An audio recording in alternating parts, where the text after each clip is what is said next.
Hey everybody, this is my friend Jenny, Hi. and today we are going to be talking about fighting misconceptions about mental illness, triggers, and how we address them. Okay. So Everyone knows you're bipolar. everyone knows I'm bipolar, dude, but they don't know you, so would you like to introduce yourself? Yeah. Obviously, my name's Jenny, like he said, but I have severe depression and pretty bad anxiety. And I've had it for going on 20 years. Yeah? 20 years. Yeah. So when did you, so that would make you 11? Yeah. When it started? Yeah. Okay. So do you know any reason why, or do you not want to get into it, or? No, it's fine. I know the depression really started with me blowing out my knee. Uh-huh. And when I had my first surgery, I was in the full hip to ankle immobilizer. And by the way, I just want to say that if we sound out of breath, we just were outside. Yeah, we just went for a walk. We were just out for a walk. I was running. She was doing stuff. She lifted me up. It's great. And so, so we're a little sweaty. We're a little out of breath. Anyway, continue. Yeah. Blew my knee out. Had to have 2 surgeries. First one, 3 months in a full hip to ankle immobilizer. And when they took it off and I went to physical therapy, I couldn't move my leg. Wow. At all. That sucks. Like, it feels like you're moving it because the impulses are being sent, but they're not going where they're supposed to. So it's just sitting there and you're sending the move. So how does it feel now? It hurts like hell, but I can use it, so that's a plus. That is a plus. That is a plus. That's always good. You gotta positives. congratulate the small victories. Yeah. Okay, so we're gonna open this up with a couple of questions. First one is, what does judgment feel like to you? For me personally, it's people deciding who you are without taking the time to know anything about you and dehumanizing and devaluing. That's what you said. Yeah, that's what you said. I agree on that. My thing was judgment feels like me simple is just painful. For me, it's just I don't like when I feel like people are telling me what I can and can't do, and that it makes me feel very small, and it makes me feel useless and worthless, and that's how judgment feels to me. Yeah. So it's definitely one of the worst feelings I've experienced. Yeah, judgment's not nice. No. It's very, very, very mean and rude and not good. Yeah, and it comes in all forms, guys. Like. Yeah, and I think one of the ways that you can address it and help is just understanding where someone's coming from, understanding the person behind the mask, their situation. What is their origin story? Like, where does this person come from? Like, what's their background? Like, why? Just take the time to consider, like, maybe this guy isn't full of shit. Maybe this girl isn't full of shit. Maybe this person isn't full of shit. Maybe what they're saying is 100% true for their life. And you just have to accept that. Yeah. Because, I mean, understanding is kind of a loose term because you can't really understand it if you've never gone through it. Yes. But you can take the time to try to understand. Yes, like, yeah. This is real for this person. And that's all anybody's asking, because one of the things I want to say is for bipolar specifically, this is Bipolar Dude's channel, we go into other mental illnesses as we see fit, or whether they are relative to the discussion. But what I would say is, if you want bipolar people to stop lashing out and being manic and depressed and all that, then stop triggering them when you know that it's real. And you know that if someone's like, hey, that doesn't feel good to me, and then they lash out at you or they do something, don't be like, oh my god, you're fucking crazy, what's wrong with you? Yeah. Yeah, and if you know people's triggers, like, it's not a game. Like, don't try to trigger people. It's not a game to trigger people, it really isn't. Like, I do know people who think it's kind of funny to, like, poke the bear. Yeah. Like, it's not a game, and this is my life. Yeah, dude, like, I will fucking... I will get in a wreck if it's bad enough. Yeah. If it's bad enough, I will flip my car. Like, it's not a game. It's not funny. It's not funny. So that leads us to our next topic and question. What are your triggers? Well, for depression specifically, like loss, death, heartbreak, definitely will set it off. Mm-hmm. Pretty bad. Yeah, Pretty bad. I know you've had a lot more experience with death. Yeah. I do not have that much experience with death. I know my uncle died, but I was very young and I wasn't very close with him. Uncle Steve, was on my dad's side. You know, so what, just, you don't have to get too into it, but like, how does death really just surround you in kind of like a depression? Like, what does it feel like to like lose somebody you really, really care about? Not just in a romantic way, but like this person's gone forever. Yeah, like, I mean, I'll just go ahead and touch on my dad. Yeah. And I was 23. And honestly, like, we didn't see each other a lot. He lived in Maryland. Mm-hmm. But we would talk on the phone, and like, it's knowing that someone's there. Yes. And then, like, you want to talk to them, and you're like, I can't call them. Like, I'll never talk to them again. Yeah. Like, it's really like relearning your life without something. Yeah, somebody. it's like, because people make you who you are. Yeah. So it really is like losing a part of you. Yeah, it really is. It really, and then like, it's not just a straight loss, because then you incorporate what it's like afterwards. Yeah. Like, that sadness is always there. For me personally, this is how I conceptualize it with, you know, with like animals and people that I do care about that like leave my life, and how I envision death and even my own mortality. Yeah. It's like, that's where the story really, really starts in a whole different way, because people have the space to remember you. Mm. And that's really beautiful. Yeah.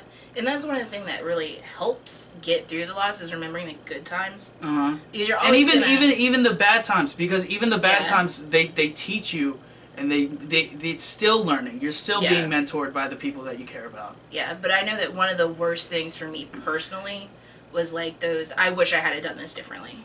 Uh-huh. Like, I wish I had called more. So there's a lot of guilt. Yeah, and like, my dad specifically, he was not my biological father. Yeah. He's my brother's biological father. But he always wrote dad like on cards in quotation marks. And I didn't know that he did that for my brother too until later on. So for me, I felt like he felt like I didn't view him as my dad. Mm. So that was really hard to come to terms with. And it really helped finding out later on that that's what he did. Yeah. But I felt like I had failed. What in your personal experience like helps you get past guilt? Do you ever get past it, or what? I mean, kind of. You kind of learn to not feel as guilty. There's always going to be that little nagging bit. You got to forgive yourself. Exactly. You got to forgive yourself, and that's very difficult, but you Yeah. have to do it. And I think it also helps to like know, like, you can't know for sure, but you have to know within yourself that that person would forgive you. Yes. Like, Yes. if yes, they were there yes. to talk about it, They would be like, bro, calm the fuck Right. down. Calm the fuck down. I'm good, bro. Yeah, it's not that big of a deal. Like, But it is to us. Yes. Everything's a big deal in Yes. certain situations, like, especially with the mental illness. Like, I can take something so small and make it so big. yes. Okay. So what we have under here on our notes is delineating what's triggering what. So for me, because bipolar, there's depression and there's mania. Yeah. So for me personally, depression, I get depressed when I see a workload that I cannot tackle. When I see like there's too many problems on my plate, you know, either like my meds and like with my, you know, just getting it straight with my psychiatrist, making appointments, getting money, and then, you know, either cleaning up my space, my rooms, my things like that, managing relationships, things like that. If I feel like I'm too in the shitter, I'm just like, guess I'll die now, and that's like that's literally how it feels. Yeah. So for mania is kind of like my getting out of depression. It's like, hey, you know, I'm ready to get back into the game, and I gotta go full force because I've been out of it for so long, and I want to get back to where I was and be better than where I was. So for me, mania is very cathartic, but it's also not healthy. And so there's got to be a balance of like the people around me giving me a good support system. I feel like I need a good support system. Yeah, Do you we feel like all need it. Yeah, it's very important. Yes. Very important. So then next, I know I have feeling like a failure. yes. Like, I have a really hard time here. I'm very good at feeling like a failure. Me personally, I live to fail and I fail to live, dude. I will fail every single time and not feel two fucks about it. Yeah, and that's kind of something I need to work on, I guess. Yeah, no. It like cuts me to my core. Yeah, like feeling like a but failure. that doesn't turn you. No. No, it doesn't. It really doesn't. Oh my god, I'm just fucking, but still, man, I don't know. I like a challenge. I'm okay with failing. And see, I love a challenge, but I like coming out on top. I know you do. Yeah, I I'm know very you do. competitive. You're very competitive. I guess I'm more submissive in nature. Yeah. Yeah. What about anxiety? I have cops. I'm gonna be straight up. You said crowds. I also don't like crowds. And was it Vans? Yes. Oh, yes. My friend from Live Me. Shout out to Vans. She said she doesn't like crowds. Me being vulnerable. Yeah. That makes me feel the most judged is when I'm vulnerable with people because. I don't know. It's not like I don't feel like people deserve to be let in, and I deserve to share. But it's just I've been judged a lot. I feel like I literally have been judged a lot. Yeah. So. And unfortunately, judgment is definitely a part of human nature. Yes, unfortunately it is, and that's not necessarily a bad thing because there's sometimes we need to be safe. Yeah. But when it's relentless, that's when it's not okay. Yeah, and when it's all negative. Yeah. Like we all come to conclusions about certain things, and especially people. Yeah. But I mean, you gotta have some kind of positive there. Yeah. Everybody's worth some salt. Yeah. So and just to touch on the crowds real quick, for me at least, there's so much going on, and there's so many people, and I cannot pay attention to all of it. And there's just a part of my brain that's like something bad is going to happen. Football games, that's why I just need to get drunk. Right. I just need to get I just drunk. don't go.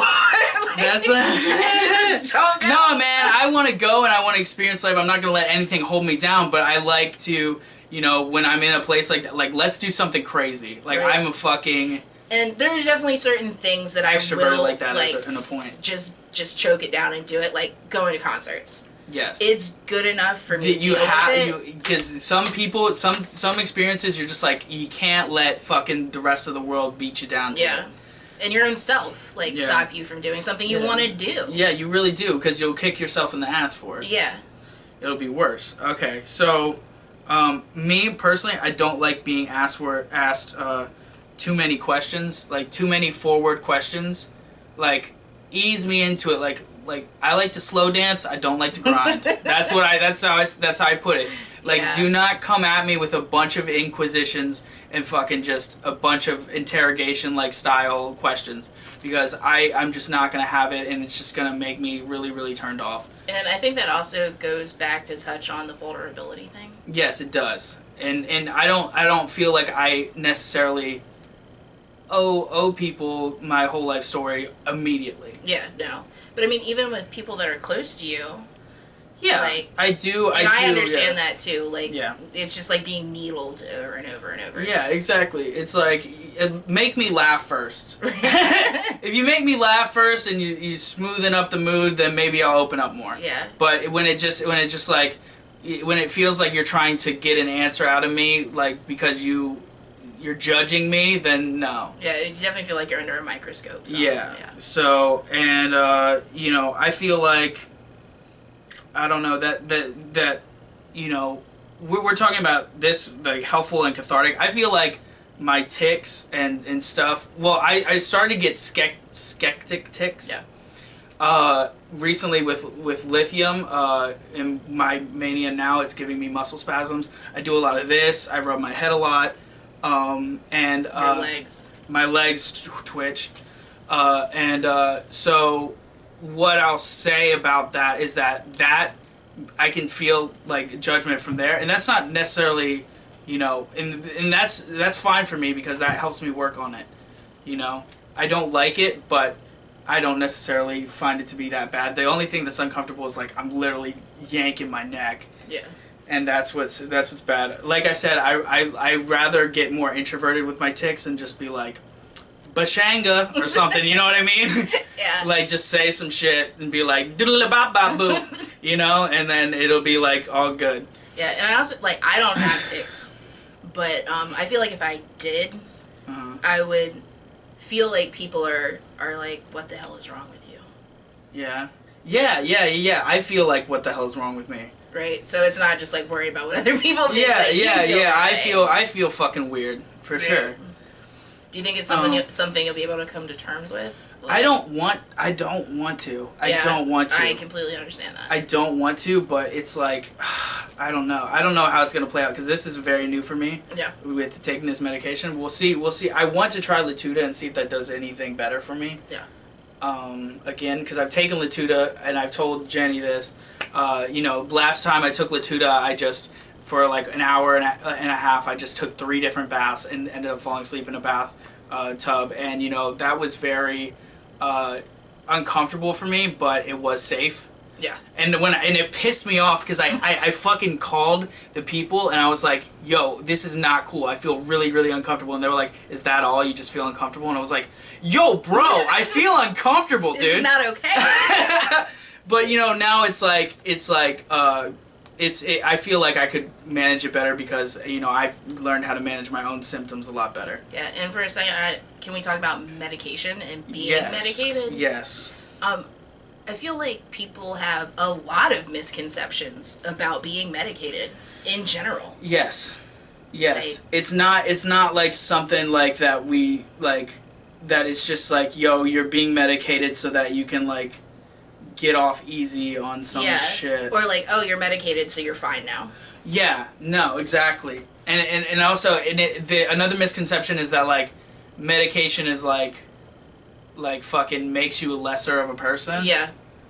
Like, and I don't know how to tackle that because like I feel very small being medicated, but at the same time it helps. Yeah. And it's kind of the trade-off. Is it worth it? And I feel it's the same with side effects, like you having the tics now. Yeah, now I have tics, so it's like, but I'd rather do that than flip a car or go into the middle of the interstate or get myself into trouble in a lot of other ways, So it's better. It's a better alternative, and so like when people are like, you're just you could control it. No, it doesn't work that way. I cannot control this. No. And like I feel like it's a big move on people with mental illnesses parts to choose to be medicated. Yeah, I think it takes a lot of pride swallowing. I think it makes it's an act of humility, and it's very it's its own kind of power. It's its own strength to say, hey, look, I need help, and I'm admitting that, and I'm doing it for myself and not anybody else. Yeah, agreed. And I also think that people need to feel okay, like, going to their doctor and saying, hey, this isn't working. Yeah. Like, how I want it to. Yeah. And I think that people should, like, psychiatrists should be open to suggestion. Yeah. I think I should be able to be like, hey, look, I educate myself on this as well on my free time. This is what I think would work for me. This is what it has worked for me. And usually when I open a conversation like that, my psychiatrist is very receptive. Yeah. I've never really had a problem. Me either. So that's very good. Yeah. I don't know why I felt like I would. Maybe it's because my own experience with therapy hasn't been very well. Yeah.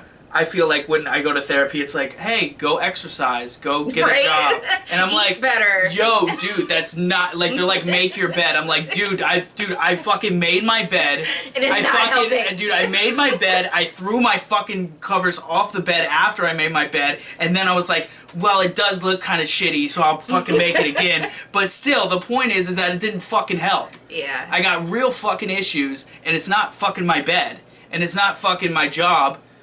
It might be my job. Yeah, it might be my job. but it's not my bed. No. So and it goes deeper and deeper and deeper because my political stances are very extreme too. Yeah.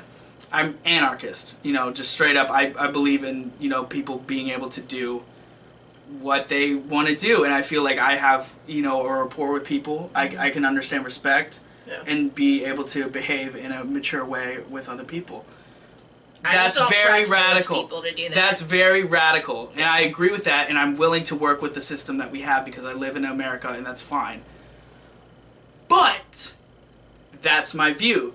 And so when you know I'm in this place where there's a lot of laws, especially the masks, things like this. Yeah. I mean, if we go on and on and on and on, I feel very micromanaged by the government. Yeah, and society. And when you tack that on and you say, hey, you're bipolar, you got to take these meds, this meds, you got to do this, and you got to do that, and you got to behave this way. It's like, yo, dude, I literally have to be the most perfect human being ever. You guys won't fucking leave me alone. Yeah. Yeah. So. Agreed.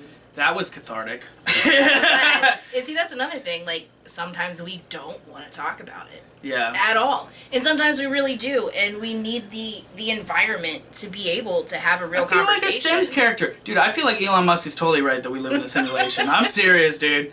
I'm convinced. But, I mean... I'm not going to touch that one. Hey. Wow. That's something. I don't know. You can drink the Kool-Aid or not. It's up to you guys. Thanks for picking up the slack on that one. Anytime. Okay, so it's not fake. Allow the environment for open conversation. Yeah. That's what we just did. Yeah. Except that it's, what is this? Which one? Except that it's ongoing and never ending. Yeah. You're not just magically cured one day. Even with meds. Like, it's not just like, you're better.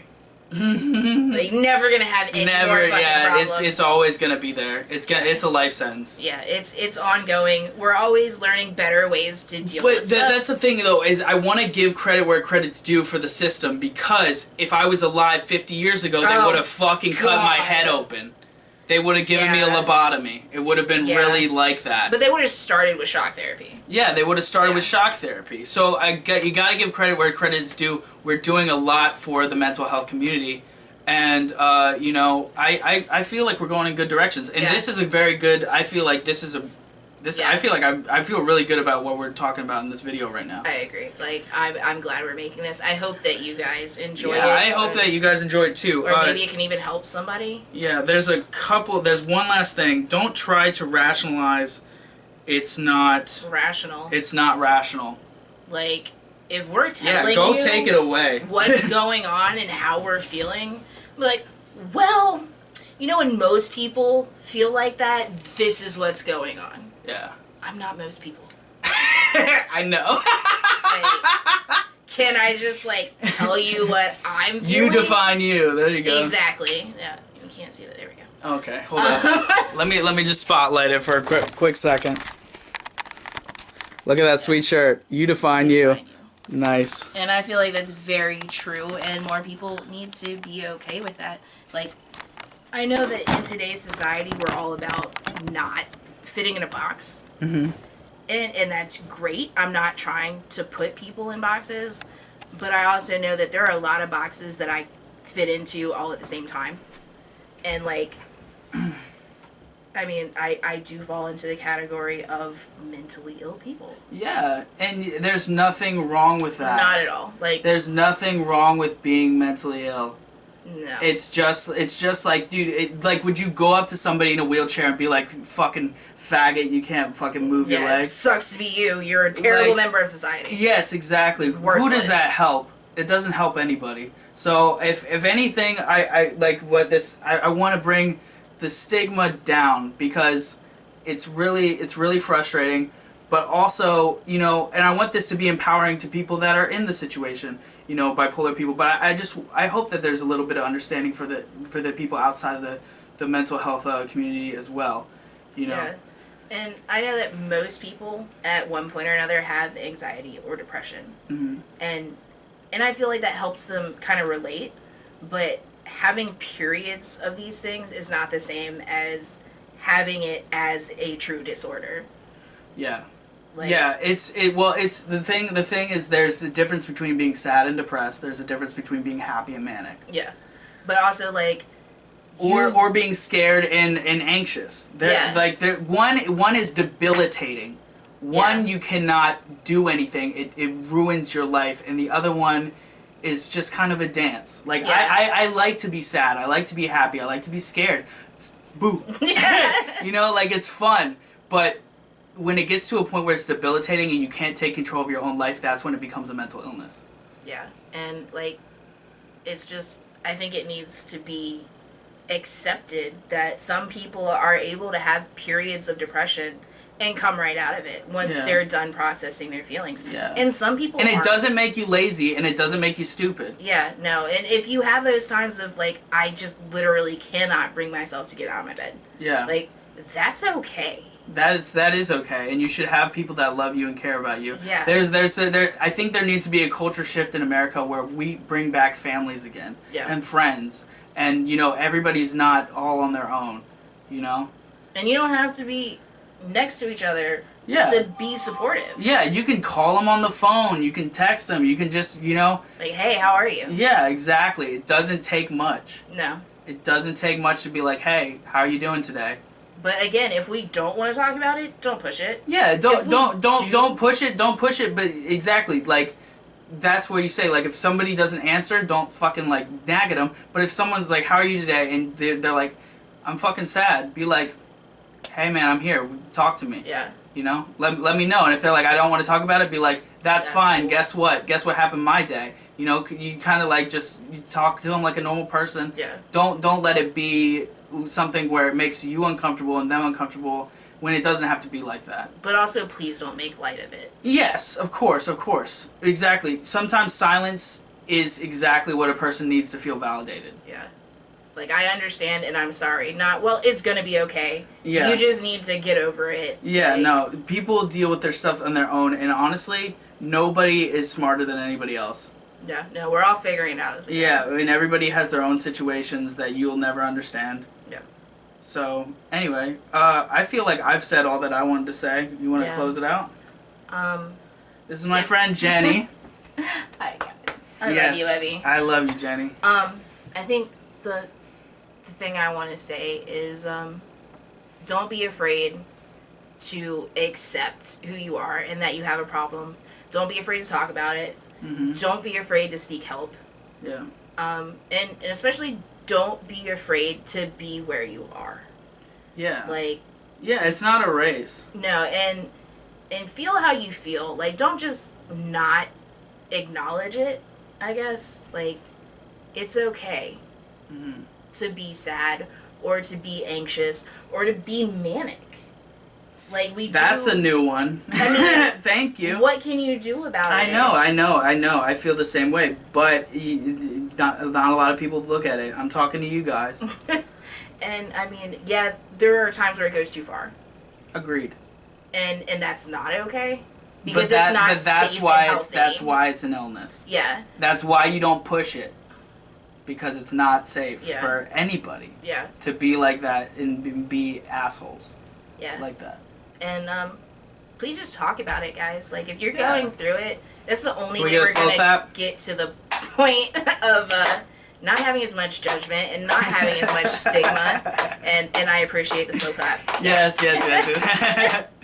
Yeah. Nice. So I think that about does it. Hey, man, this has been a episode with Jenny featuring Bipolar Dude. She's the main star of this one. And basically, yeah, that's about fighting misconceptions about mental illness, triggers, and how you address them. I hope you guys enjoyed, and we'll see you on the next video. And remember, whatever you do, just don't fucking kill yourself, dudes.